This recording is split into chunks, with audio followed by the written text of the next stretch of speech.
নমস্কার বন্ধুরা, গৌরব পুজো পাঠশালা চ্যানেলে তোমাদের সকলকে স্বাগত। তোমাদের সাথে রয়েছি ঠাকুরমশাই গৌরব মুখার্জি। তো আজকে যেটা বিষয় আলোচনার, যে এই শ্রাবণ মাস চলছে এখন, এই শ্রাবণ মাস জুড়ে সোমবারগুলোতে শিবের যে পুজো হবে এই তার আলোচনা, শিবের ধ্যান মন্ত্র এবং প্রণাম মন্ত্র।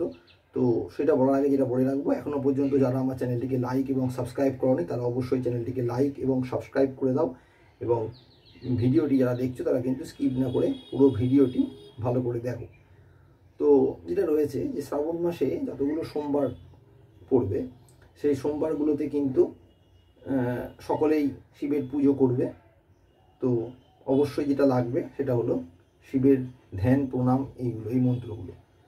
তো শিবের ধ্যান মন্ত্র বলার আগে যেটা বলবো, যে ধ্যান মন্ত্র সেটা ওম দিয়ে যেহেতু শুরু হয়, এবং এই ওমটা কিন্তু কোনো অব্রাহ্মণ বা যারা শূদ্র আছে তারা কিন্তু এটা বলতে পারবে না, এই মন্ত্রটা কিন্তু তারা উচ্চারণ করতে পারবে না। তাই তারা কিন্তু সবসময়ে ওই ওমের জায়গাতে নমঃ শিবায় বলে বলবে, এবং তারা ধ্যান মন্ত্র দিয়ে পুজো করবে না। তো যাই হোক, আগে ধ্যান মন্ত্রটা তোমাদেরকে বলি। আর ধ্যান মন্ত্র যখন শিবের পুজো করতে হবে তখন শিবের যে ধ্যানটা করার আগে কূর্ম মুদ্রায় কিন্তু অবশ্যই ফুল নিতে হবে। এই কূর্ম মুদ্রা এইভাবে কূর্ম মুদ্রাতে ফুলটা নিতে হবে। তো অর্থাৎ এই যে বৃদ্ধাঙ্গুষ্ঠের ওপরে তর্জনী আসবে, এইভাবে কার্যত নিয়ে ধ্যান মন্ত্রটা হচ্ছে যে ওং ধ্যেয় নিত্যং মহেশং রজত গিরিনীভং চারুচন্দ্র বতংসং রত্নকল্প জলঙ্গং পরুষ মৃগ বরাভিতি প্রসন্নস্তুত মমরগণৈ ব্যাঘ্র কীর্তিং বিশ্বদ্যাং বিশ্ববীজং নিখিল ভয়হরং পঞ্চব্যক্তং ত্রিনেত্রম।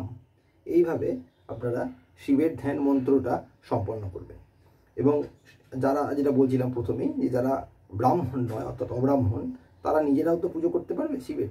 সেক্ষেত্রে তারা কিন্তু নমঃ শিবায় নম বলে ফুল এবং বেলপাতা ঠাকুরের মাথায় দিয়ে, শিবলিঙ্গের মাথায় দিয়ে বাবা ভোলানাথের পুজো সম্পন্ন তারা করবে। এরপরে রয়েছে প্রণাম মন্ত্র। শিবের যে প্রণাম মন্ত্র রয়েছে সেটা হলো নমো শিবায় শান্তায় কারণত্রায় হে তবে নিবেদয়ামি চাত্তনং তং গতি পরমেশ্বর। এই যে মন্ত্রটা, প্রণাম মন্ত্রটা, এটা কিন্তু আবার অব্রাহ্মণ শূদ্র সকলেই কিন্তু এই মন্ত্রটা পড়তে পারবে। এই মন্ত্রটা দিয়ে মানে লাস্টে পুজো করার পরে যে কোনো মানুষই তারা এই প্রণাম মন্ত্র দিয়ে প্রণাম করে পুজোটাকে সম্পন্ন করতে পারবে। তা এটা গোটা, যেহেতু এই শ্রাবণ মাস জুড়েই শিবের পুজোটা চলবে, তাই জন্য অবশ্যই এই শিবের ধ্যান মন্ত্র এবং প্রণাম মন্ত্র দুটোই দরকার পড়বে।